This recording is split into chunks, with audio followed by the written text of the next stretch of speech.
Hi again then guys, and welcome to episode 53, the third bonus episode of SuperSports, and in this particular pick we are revisiting the Nissan GT-R lineup again, in particular the R35 generation, but this version of the R35 is a very early model. It's not quite as early as the concept versions, especially not the 2001 Tokyo Motor Show version, but this is obviously a pre-production model. It's named the Black Mask Gtr, and this is to the GTR exactly the same as what the masked version of the Corvette is, the test prototype of the C7. This is a vehicle which is partially masked to prevent automotive paparazzi from knowing exactly what it's going to look like, but still allows them at the same time to take the car out on a track or on the road to see how it performs, if it's ready for production, etc. It's all just another stage in the process, and there are actually loads of cars like this. You often see photos, leaked images, captured images of test mules driving around the Nürburgring Ring or on the streets even, and it's pretty cool when you can spot those cars. I've seen one myself in real life, a test version of the Carver 1, a rather oddball little sports car. But the question is, what does this car have to offer in comparison to other GTRs? Because of course, the test prototype version of the Corvette, although extremely fast, is not as good. So how does this one compare to other GTRs? Well, straight off the bat, this is a 250 grand car, and that's pretty expensive. That's more than the Nismo, that's more than the 2007, the Spec V, the Black Edition, it's more than any other production GTR. It's not as much though as the 2001 concept, it's a quarter of the price of that model. So, is it really any better than the production GTRs, or is it just like the Corvette test prototype, more of an oddball alternative? Kind of like the pace car versions of the Skyline and the BMW M4. Not necessarily better, but at the same time not significantly worse, still more than good enough to use, but more for people who fancy trying something a bit different. Well, consider what you get, because there are still a fair few people who understandably haven't bought this vehicle. You do though see more of these than the 2001 concept, which isn't surprising given the price of that car.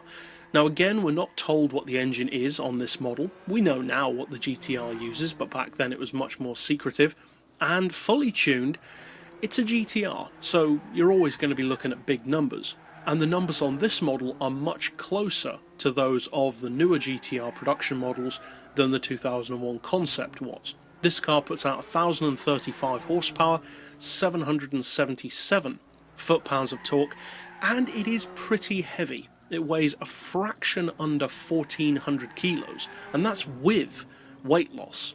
That's a very heavy car. It's heavier than most of the other GTRs in fact, and that could be a potential disadvantage.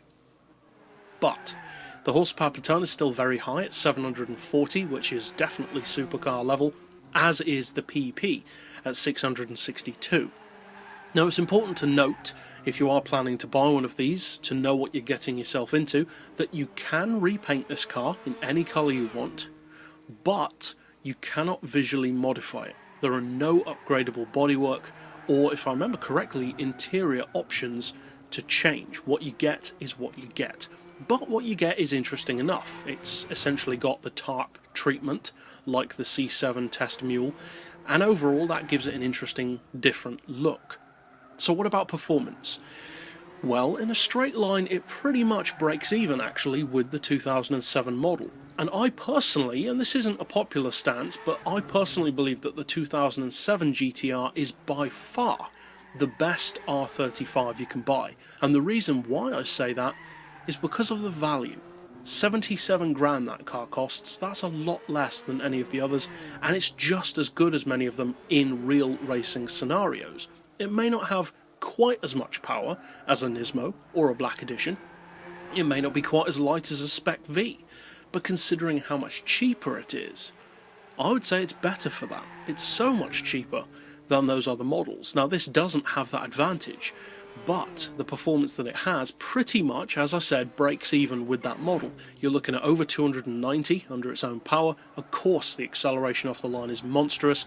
It can, again, be fitted with NOS for those who like that, such as myself, and that allows you to pretty much outrun anything non-all-wheel drive off the line.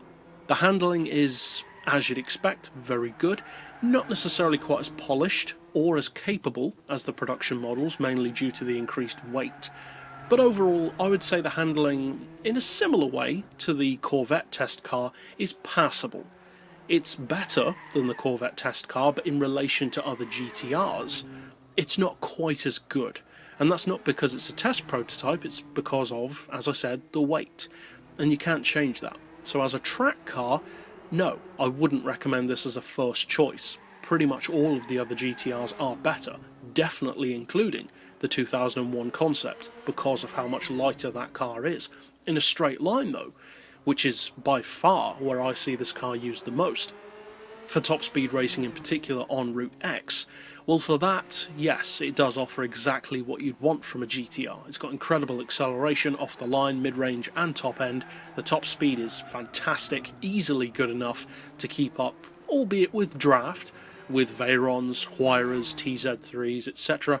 It's got that potential for those who want it, just like the Corvette test car does.